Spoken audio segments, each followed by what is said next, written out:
السلام علیکم ناظرین، حنیف سعید کی ادبی دنیا میں ڈاکٹر حنیف سعید آپ کو خوش آمدید کہتے ہیں۔ یہ ادبی دنیا ہر اتوار کی صبح ہم آپ کے لیے سجاتے ہیں اور ہمارے درمیان بہت ہی معزز اردو ادب سے تعلق رکھنے والی مہمان شخصیات جو ہیں وہ موجود ہوتی ہیں۔ ہمارا آج کا موضوع ہے اردو غزل کا ارتقائی سفر۔ اردو غزل کا ارتقائی سفر، اور ہمارے درمیان جو معزز ہستیاں موجود ہیں اردو غزل کے حوالے سے، اردو ادب کے حوالے سے، میں بغیر کچھ ٹائم ضائع کیے ان کا تعارف آپ سے جو ہے وہ کراتا چلوں۔ ہمارے درمیان آج سب سے پہلے موجود ہیں، اب لاہور سے خصوصی طور پر ہماری ادبی دنیا میں شرکت کے لیے تشریف لائی ہیں، بہت ہی آج کے دور کی ایک قدآور شاعرہ، اور جن کے 2 شعری مجموعے شعر خوباں سے شعر خواب تلک اور 5واں موسم منظر عام پر آ چکے ہیں، اور بے انتہا مقبولیت ادب کے حوالے سے، ادب کے پڑھنے والوں کے حوالے سے، ادب کے سمجھنے والوں کے حوالے سے حاصل کر چکے ہیں۔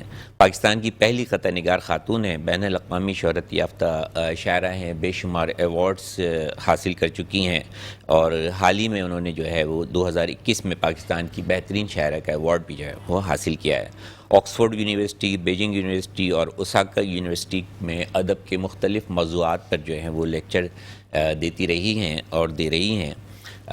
مجھے بڑی خوشی ہے ہمارے درمیان موجود ہیں انتہائی قابل احترام شاعرہ محترمہ سیدہ سائمہ کامران صاحبہ۔ ہم آپ کو اپنے پروگرام میں خوش آمدید کہتے ہیں، اور آج کراچی کی فضا میں جو ہے وہ لاہور کی فضا شامل ہوگی، تو انشاءاللہ تعالی آج کا پروگرام پہلے سے کہیں زیادہ متاثر کن ہوگا۔ دوسرے نمبر پہ جو شخصیت ہمارے ساتھ موجود ہے وہ بھی کسی تعارف کی محتاج نہیں، ان کا تعارف کرانا جو ہے وہ ادب کی دنیا میں سورج کو چراغ دکھانے کے متعارف ہے۔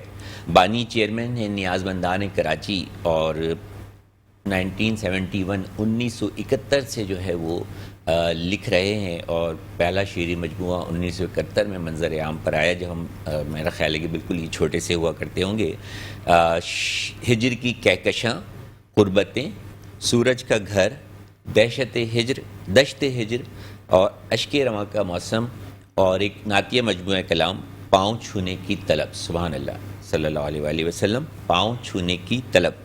بے شمار عالمی مشاعرے، عالمی کانفرنسز، سیمینار، سیرت کانفرنس، نعت کانفرنسز کا انعقاد کر چکے ہیں، دنیا میں مشاعروں میں شرکت کر چکے ہیں، اور اردو ادب کے حوالوں میں بہت ہی معتبر اور جانا پہچانا نام ہمارے ساتھ موجود ہیں، جناب رونق حیات صاحب۔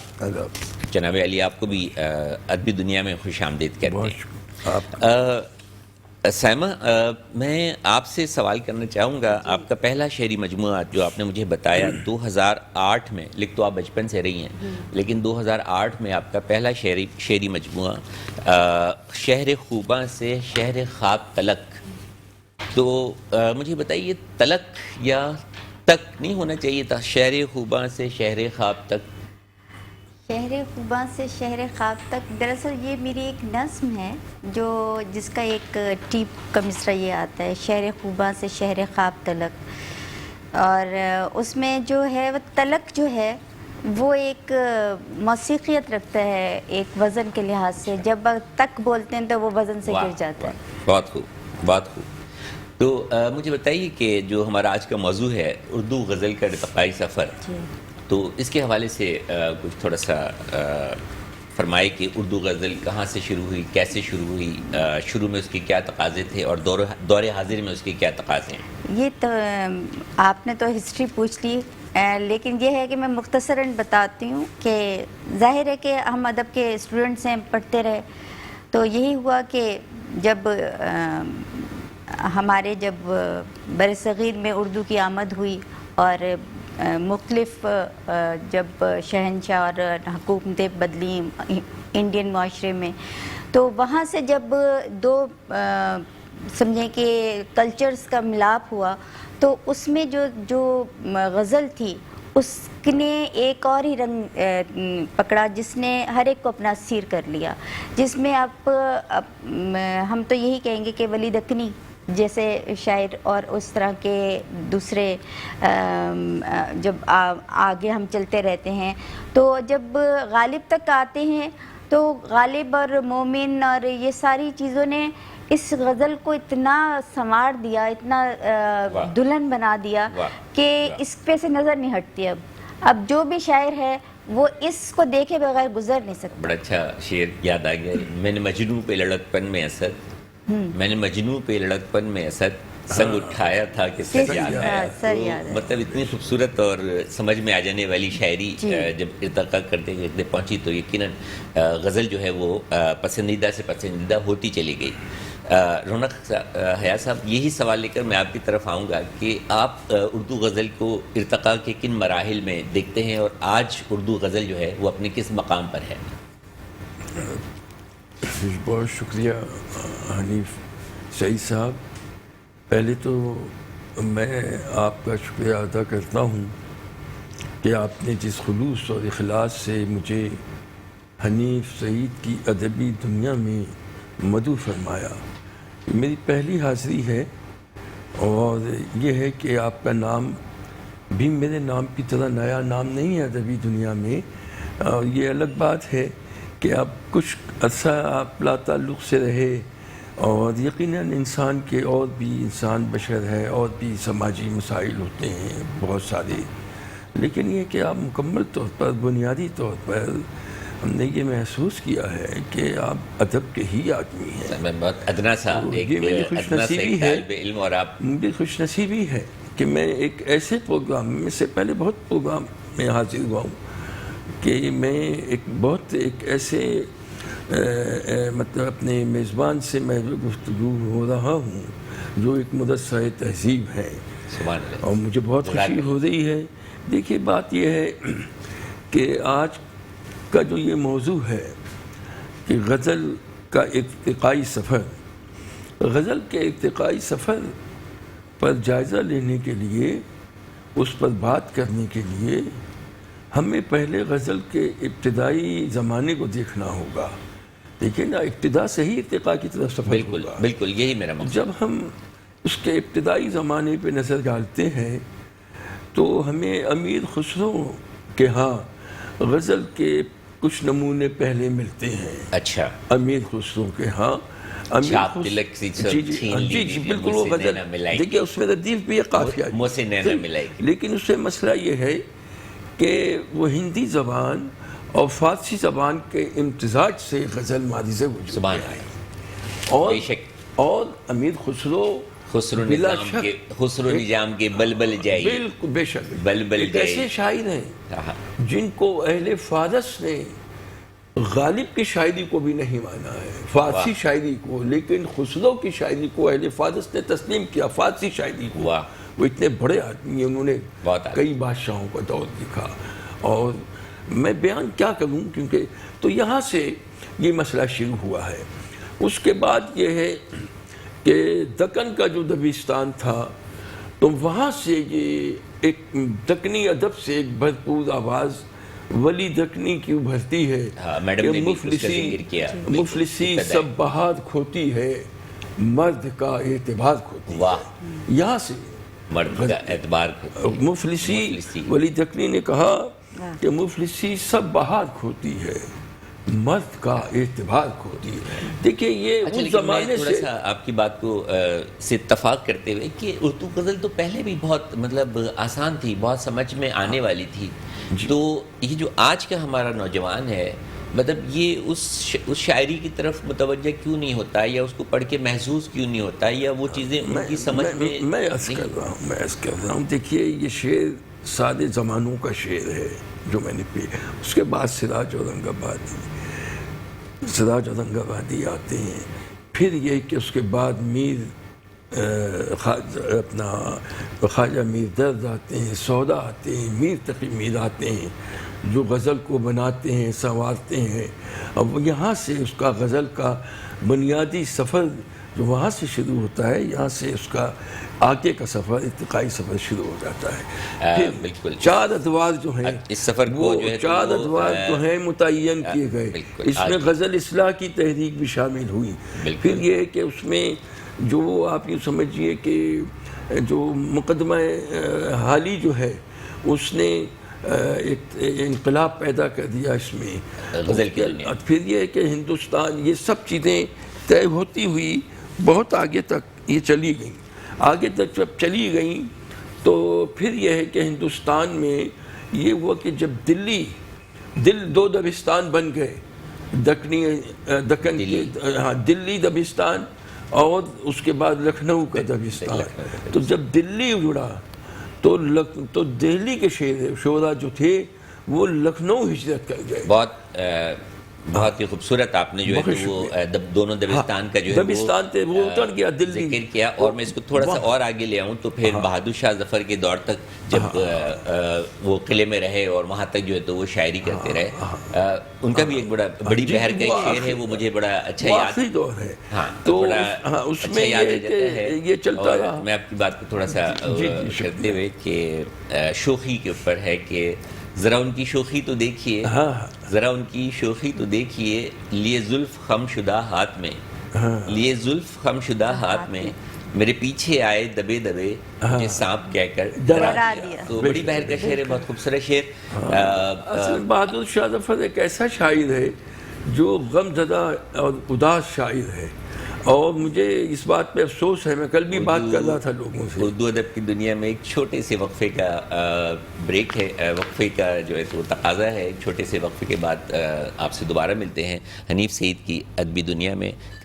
ہمیں امید ہے کہ آپ ہمارے ساتھ رہیں گے۔ حنیف سعید کی ادبی دنیا میں آپ کو ایک مرتبہ پھر خوش آمدید کہتے ہیں۔ ناظرین، ہمارے آج کا موضوع ہے اردو غزل کا ارتقائی سفر، اور اس سے پہلے کہ موضوع آگے بڑھے اور میرا جو ادب کا ایک چھوٹا سا چراغ ہے وہ بجھ جائے، کیونکہ جو شخصیات میرے سامنے موجود ہیں وہ اپنی ذات میں اس قدر روشن ہیں کہ میں تو بالکل ہی اپنے آپ کو جو ہے تو وہ ان کے قدموں کی خاک سمجھتے ہوئے ایک ساحل لدھیانوی کی غزل کا سہارا لے کر جو ہے تو اپنے مہمانوں کی طرف آؤں گا۔ فرماتے ہیں، میں پل دو پل کا شاعر ہوں، پل دو پل میری کہانی ہے، پل دو پل میری ہستی ہے، پل دو پل میری جوانی ہے، میں پل دو پل کا شاعر ہوں۔ مجھ سے پہلے کتنے شاعر آئے اور آ کر چلے گئے، کچھ آہیں بھر کر لوٹ گئے، کچھ نغمے گا کر چلے گئے، وہ بھی ایک پل کا قصہ تھے، میں بھی ایک پل کا قصہ ہوں، کل تم سے جدا ہو جاؤں گا جو آج تمہارا حصہ ہوں، میں پل دو پل کا شاعر ہوں۔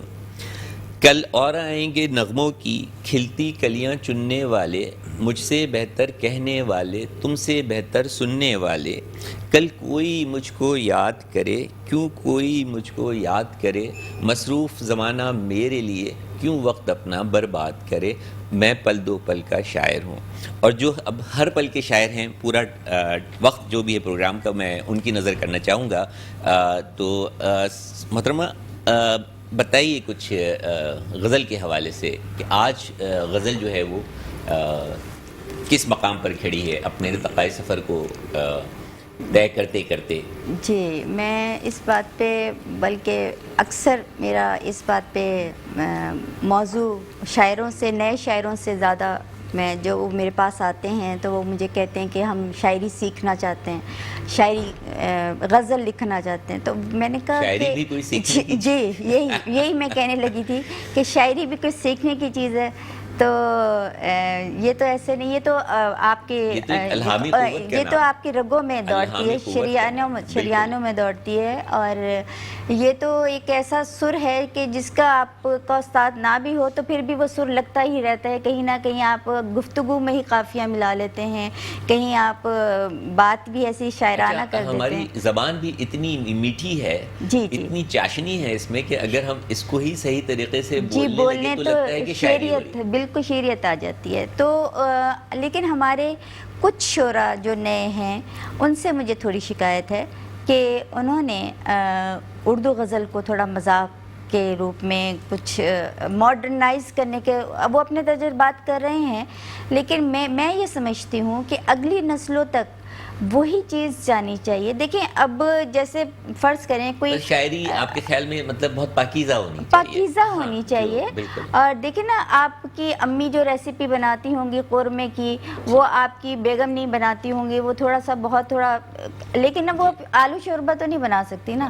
تو وہ مسئلہ یہ ہے کہ ہمارے شاعروں نے اس کو شوربہ بنا کے رکھ دیا, نئے شاعروں نے, کہ جلد سے جلد مقبولیت حاصل کرنے کے لیے. جو کچھ بھی آپ نے کہا اس بات میں بہت وزن ہے, اور کچھ خاص طور پر سوشل میڈیا کے حوالے سے کچھ ایسی غیر معیاری چیزیں جو ہیں وہ سامنے آ جاتی ہیں کہ طبیعت جو ہے, جو ادبی طبیعت ہے وہ بہت زیادہ جو ہے تو وہ صدمے سے دوچار ہوتی ہے. تو ایسے بہت سارے لوگوں سے کہ جو شاعری کو, اردو شاعری کو جو ہے تو وہ مذاق کی نظر کرتے ہیں اور اس میں مذاق کے پہلو نکالتے ہیں, ان سے گزارش ہے کہ اس کے احترام کو, اس کے وقار کو جو ہے وہ برقرار رہنے دیں. یہ ہماری شناخت ہے, ہمارا ورثہ ہے, ہماری پہچان ہے. رونق صاحب کچھ عرض فرمائیے غزل کے حوالے سے جو ارتقاء چل رہا ہے, اور آج آپ غزل کو کس مقام پر دیکھتے ہیں, اور ہمارا نوجوان معاشرہ جو ہے وہ اس کے لیے کتنا ایکسیپٹیبل ہے, آج کی جو غزل ہے وہ کتنی قابل قبول ہے؟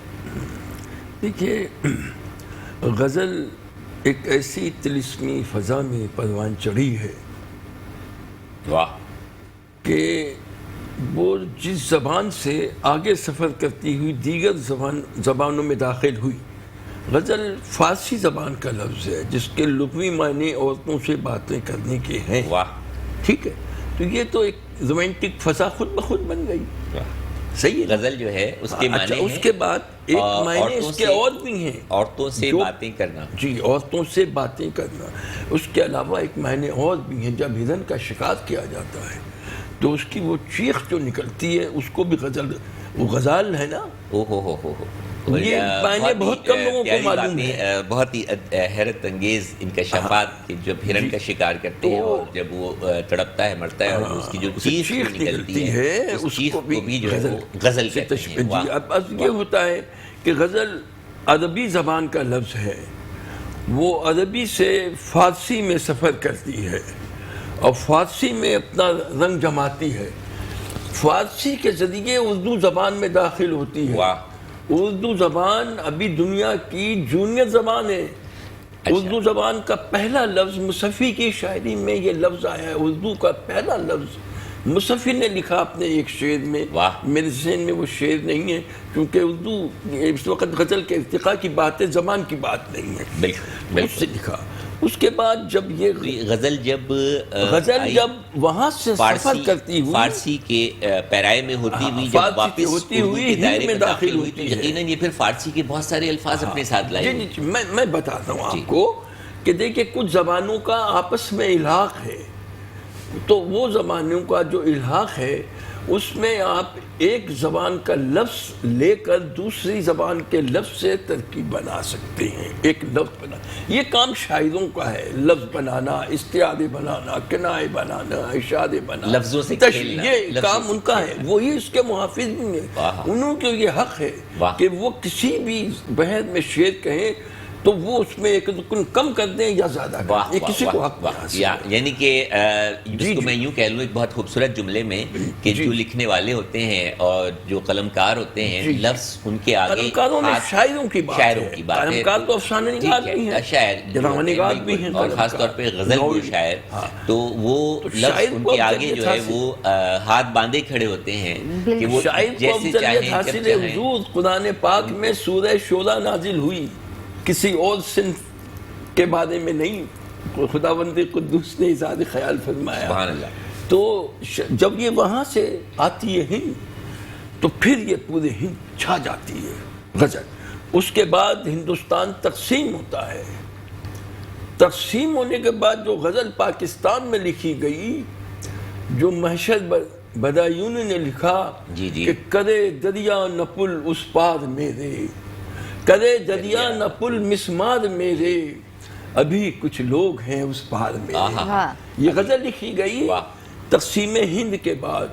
امید فاضلی اور یہ اس دور کے لوگ, امید فاضلی, محشر بدایونی اور دیگر شعراء جو تھے, وہ ہجرت کا استعارہ بن گئے. ہجرت کو باقاعدہ اس میں ہجر تو آپ کے یہاں شامل تھا, لیکن انہوں نے ہجرت کو بھی اپنی شاعری کا ایک بڑا استعارہ بنا دیا. محترمہ, ہجر کا لفظ اور بہت شاعری میں بہت ہی استعمال ہونے والا لفظ, اور جہاں بھی استعمال ہوتا ہے بہت ایک اپنا رنگ جماتا ہے. تو کچھ ہجر کے حوالے سے اگر کہا ہو. جی, میں نے میرا اپنا پسندیدہ اپنا ہی شعر ہے جو میں ہجر کے بارے میں اکثر لوگ جب کہتے ہیں کہ آپ کا پسندیدہ کون سا شعر ہے, تو تجھے تو ہجر کا نقصان بھی نہیں معلوم, تجھے تو ہجر کا نقصان بھی نہیں معلوم, تجھے خبر ہی نہیں کس کو کھونے والا ہے. واہ, تجھے خبر ہی نہیں کس کو کھونے والا ہے تو. اور یہ ہجر کی شب جو ہے وہ اتنی طویل کیوں ہوتی ہے؟ ہجر کی شب طویل اس لیے ہوتی ہے کہ وقت ٹھہر جاتا ہے. جب ہمارا کوئی اپنا قریب نہ ہو تو وقت گزارنا مشکل ہو جاتا ہے. حالانکہ 24 گھنٹے وہی ہوتے ہیں, گھڑی اسی طرح چل رہی ہوتی ہے, لیکن ہمیں لگتا ہے کہ گھڑی وہیں ٹھہری ہے کہ جہاں ابھی ہم نے تھوڑی دیر پہلے دیکھا تھا. وقت ٹھہر جاتا ہے کیونکہ ہمارے اپنے بھی جب جدا ہوتے ہیں جیسے ماں باپ وغیرہ, تو اس وقت بھی آپ دیکھیں کہ ہم لوگ اسی ایرا میں رہتے ہیں کہ وہ جو ہجر ہم نے برداشت کیا اپنے ماں باپ کا, تو وہ آج تک ہمارے دلوں میں رہتا ہے. اور میں اپنے والدین کے لیے آج تک لکھتی آ رہی ہوں. اپنے والدہ کے طور کے لیے میں نے خاص طور پہ ہجر کا جو ان کی جدائی پر لکھا, کیونکہ لوگ تو محبوب کے لیے لکھتے ہیں لیکن ماں کے لیے لکھنا نہیں لکھتے ہیں ماں کے لیے بھی, اور میں تو بلکہ کہتا ہوں ہر لکھنے والے کو کہ ماں کے لیے جو ہے تو جی اس کا ہجر جو ہے نا وہ ناقابل بیان ہے. خدا کے لیے نعتیں ہیں پیارے رسول پاک صلی اللہ علیہ وسلم کے لیے, تو ماں کے لیے بھی جو ہے تو ضرور کچھ نہ کچھ جو ہے تو وہ لکھا کریں. بڑا ہجر کے موضوع پر جو ہے وہ تھوڑی سی بات آ گئی گھومتے گھومتے, دو شعر نظر کروں. جی بالکل بالکل. کہ دل میں امید کی ہر شمع بجھا دیتا ہے, دل میں امید کی ہر شمع بجھا دیتا ہے, جب تیرا ہجر مجھے بڑھ کے صدا دیتا ہے. واہ, جب تیرا ہجر دل میں امید کی ہر شمع بجھا دیتا ہے, یس, جب تیرا ہجر مجھے بڑھ کے صدا دیتا ہے. واہ, اور پہلے وہ خواب دکھاتا ہے رفاقت کے مجھے. واہ واہ واہ. پہلے وہ خواب دکھاتا ہے رفاقت کے مجھے, بعد میں ہجر کی دیوار اٹھا دیتا ہے. دیوار اٹھا دیتا ہے. اور ایک شعر مجھے بھی یاد آ گیا شاید پروین شاکر کا, بے شک پروین شاکر کا, ہجر کی شب میری تنہائی پہ دستک دے گی, ہجر کی شب میرے دروازے پہ دستک دے گی. میں بھول گیا, میں نے آپ کو کہا تھا کہ آپ لوگوں کے سامنے جو ہے تو مجھے بالکل کچھ جو ہے تو یاد نہیں رہے گا, اور میری تمام صلاحیتیں جو کچھ بھی ہیں تھوڑی بہت وہ مان پڑ جائیں گی, اور بے شک وہ مان پڑ چکی ہیں کیونکہ جس خوبصورت پیرائے میں گفتگو ہو رہی ہے. ہمیں امید ہے کہ آپ کو پروگرام بہت پسند آ رہا ہوگا. ایک چھوٹے سا وقفہ لینا چاہیں گے, اور وقفے کے بعد جو ہے تو وہ دوبارہ حاضر ہوں گے حنیف سعید کی ادبی دنیا میں, اس امید کے ساتھ کہ آپ ہمارے ساتھ رہیں گے. ایک چھوٹا سا بریک. حنیف سعید کی ادبی دنیا میں آپ کو ایک مرتبہ پھر خوش آمدید کہتے ہیں.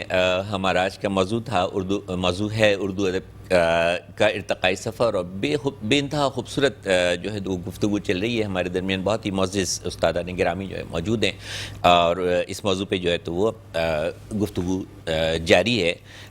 ہمارے درمیان موجود ہے قابل احترام شاعرہ محترمہ سیدہ سائمہ کامران صاحبہ, جو خصوصی طور پر ادبی دنیا میں شرکت کے لیے لاہور سے تشریف لائی ہیں. تو محترمہ میں آپ سے پوچھوں گا کہ پہلا شعری مجموعہ 2008 میں آپ کا آیا, شہر خوباں سے شہر خواب طلب, اور اس کے بعد دوسرا مجموعہ پانچواں موسم. بڑا جو اس کا عنوان ہے پانچواں موسم, کیونکہ ہم تو 4 موسم جو ہیں تو سنتے آئے ہیں. تو یہ پانچواں موسم جو ہے یہ کیا ہے, اور 2008 سے لے کے اور اب 2023 ہے, تو اتنا کہنے والے, اتنا سوچنے والی شخصیت, تو صرف 2 کتابیں, میں دراصل اور زیادہ لوگ مستفید نہیں ہوئے آپ کی شاعری سے؟ آپ نے بالکل درست فرمایا, لیکن ایک خود احتسابی ایک شاعر میں ضرور ہونی چاہیے کہ یہ نہ ہو کہ وہ کتابوں کے انبار لگاتا رہے اور کوئی پڑھنے والا نہ ہو. جو میرا ایک سمپل سا ایک شعر ہے کہ یہ مشکل تراکیب مردف کلام, اگر شعر دل میں اترتا نہیں ہے تو سب جھوٹ ہے. واہ, شعر کا دل میں اترنا ضروری شعر کا دل میں اترنا ضروری ہے کہ وہ اگر آپ کے پاس نہیں ہے تو پھر آپ کا لکھنے کا کوئی فائدہ نہیں. اس پہ شعر یاد آ گیا, میں کچھ نہ کہوں اور یہ چاہوں کہ میری بات, پروین شاکر کا ہی ہے, میں کچھ نہ کہوں اور یہ چاہوں کہ میری بات خوشبو کی طرح اڑ کے تیرے دل میں اتر جائے. تو بہت بہت پیاری بات آپ نے بولی کہ شاعری وہ ہو کہ جو دل میں اترے. جی, اور میں جب اسٹوڈنٹس کے پاس جاتی ہوں, خاص طور پہ میڈیکل کالجز یا جن کا ادب سے کوئی تعلق نہیں, جنہوں نے نہیں پڑھا ہوا, اور وہ جب مجھے میڈیکل کالج نہیں ادبی لوگ ہوتے ہیں, لیکن آج کل کی نسل کے بارے میں بتا رہی ہوں کہ جو نئے اسٹوڈنٹس آپ نے تو ظاہر ہے کہ ایک ادب کی دنیا دیکھی ہے, لیکن میں کہہ رہی ہوں کہ وہاں بھی جب میں جاتی ہوں تو جب میں اپنے شعر ان کے اسٹیٹس پہ آ کے پڑھتی ہوں, ان کو اپنے ساتھ ملا کے پڑھتی ہوں. آپ یقین کیجئے کہ میرے ساتھ میرے سامعین پڑھ رہے ہوتے ہیں, اگلا شعر وہ پڑھ رہے ہوتے ہیں.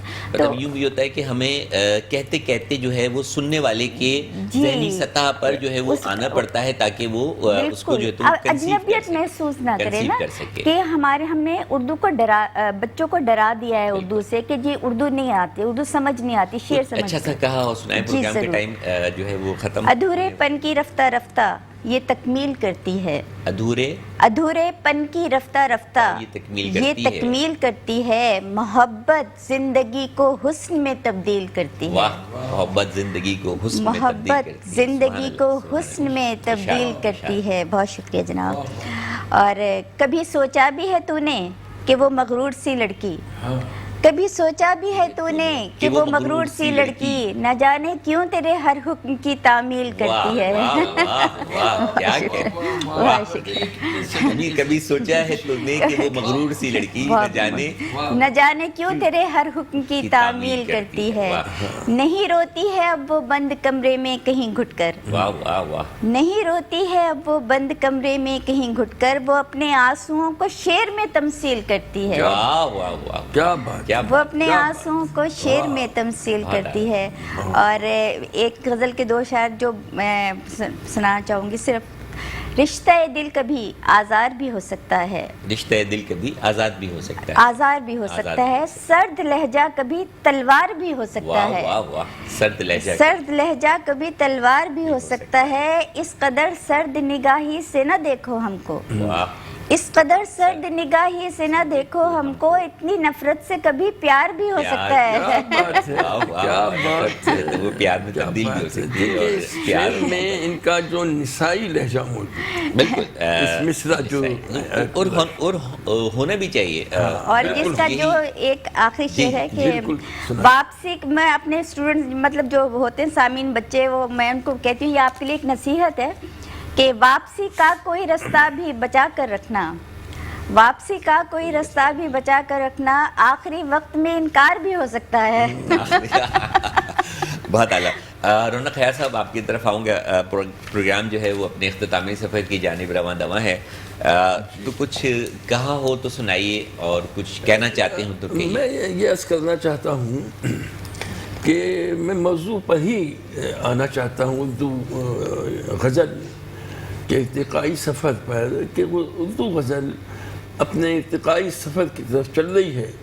تو بیچ میں 1936 میں ایک انجمن ترقی پسند مصنفین مارز وجود میں آئی, اور ترقی پسند تحریک نے آنن فانن پورے ہندوستان کے, پوری دنیا کو ایک دم متاثر. اور وہ تحریک جو تھی اس نے رد غزل اثرات مرتب پیدا شروع, غزل کے خلاف بہت بڑے پیمانے پہ کام کیا. اس نے کلیم الدین احمد جیسے نقاد نے یہ کہا کہ اردو وحشی صنف سخن ہے.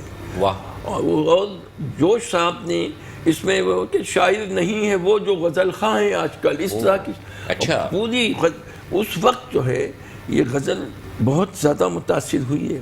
غزل اس لیے متاثر ہوئی کہ ترقی پسندوں نے اس میں حیات و کائنات کے ساتھ زندگی کے کو درپیش مسائل انسانی حیات کو ہیں, اس کو انہوں نے نظم کرنا شروع کر دیا, اور بڑے بڑے اجتماعات سے فلمیں بننے لگیں, پورا ایک ماحول, ہندوستان کا پورا ادبی منظرنامہ تبدیل ہو گیا. مگر پھر حضرت جگر مراد آبادی تشریف لائے, اور وہاں سے وہ پھر شہنشاہ غزل کہلائے. انہوں نے جو غزل لکھی, غزل کو سہارا دیا, کہ دل گیا رونق حیات گئی، واہ غم گیا ساری کائنات گئی. واہ. یہ جگر صاحب نے لکھا. واہ. اور دن کا کیا ذکر تیرہ بختوں میں ایک رات آئی ایک رات گئی. واہ واہ. تو جگر صاحب نے اس وقت اس کو سہارا دیا، چونکہ اس کے بارے میں یہ اتنا بڑا موضوع ہے، 400 سال کی بالکل تحریک ہے. مجھے لگتا ہے اس میں مجھے 2-3 پروگرام رشید احمد صدیقی نے کہا، میں اس جملے کو بعد ختم کرتا ہوں، کہ رشید احمد صدیقی نے کہا کہ اردو شاعری کی آبرو غزل ہے. غزل جو ہے اردو شاعری کی آبرو ہے، یہ ان کے مقالے میں ہے. اس کے علاوہ اس کے ارتقاء میں یہ ہے کہ جو بھی شاعر ہوتا ہے، آپ دیکھیں میرا جی جیسا نظم نگار، جن کو سب نظم نگار کی حیثیت سے جانتے ہیں، ان کی کلیات میں بھی 100 سے زیادہ غزلیں موجود ہیں. اس سے بڑا اردو غزل اس کو اگر یوں کہہ لیں کہ کوئی شاعر جو ہے وہ اس وقت تک کمپلیٹ ہو ہی نہیں سکتا جب تک غزل جو ہے، اور غزل بھی ایسی جو دل میں اتر جائے. غزل ہمارے آب و گل میں موجود ہے، ہمارے مزاج کا حصہ ہے غزل. اس کو لفظوں میں ڈالنا ہے. بالکل. لفظوں میں ڈالنے کا نام جو ہے تو وہ غزل ہمارے دل میں پیش کرتا ہوں آپ کی خدمت میں. جی جی، غزل ہمارے مزاج کا حصہ ہے، اور غزل ان لفظوں کا نام ہے جو شعروں میں ڈھل کے دل میں اتر جائیں اور آسانی سے اتر جائیں اور سما جائیں. جی ارشاد. جی بالکل بالکل. کہ تیرے فراق مسلسل میں اے حبیب میرے، تیرے فراق مسلسل میں اے حبیب میرے، میرے تیرے فراق مسلسل میں اے حبیب میرے، ہر ایک شاخ پہ روتے ہیں اندلیب میرے. واہ واہ. ہر ایک تیرے فراق مسلسل میں اے حبیب میرے، ہر ایک شاخ پہ روتے ہیں، ہر ایک شاخ پہ روتے ہیں اندلیب میرے. واہ. اور یہ کیسا وقت ہے مجھ پر میرے خدا بندہ، یہ کیسا وقت ہے مجھ پر میرے خدا بندہ، میں جاگتا ہوں تو سو جاتے ہیں نصیب میرے. یہ کیسا وقت ہے مجھ پر میرے خدا بندہ، میں جاگتا ہوں تو سو جاتے ہیں نصیب میرے. اور یہ کیسے دوست ہیں مشکل میں ڈال دیتے ہیں، یہ کیسے دوست ہیں مشکل میں ڈال دیتے ہیں، میں پھر بلاؤں تو آتے نہیں قریب میرے. یہ کیسے دوست ہیں مشکل میں ڈال دیتے ہیں، میں پھر بلاؤں تو آتے نہیں قریب میرے. بہت خوبصورت. اور یہ تیرا قرب ہے یا رونق فسانہ ہے. واہ واہ واہ. یہ تیرا قرب ہے یا رونق فسانہ ہے، میرے رفیق ہوئے جاتے ہیں رقیب میرے. ادبی دنیا، حنیف سعید کی ادبی دنیا کے آخری منٹ، اور ہمارے ساتھ موجود تھے رونق حیات صاحب اور محترمہ سیدہ سائمہ کامران صاحبہ، اور بہت ہی خوبصورت گفتگو ہوئی اردو غزل کے ارتقائی سفر کے حوالے سے. چلتے چلتے ایک بالکل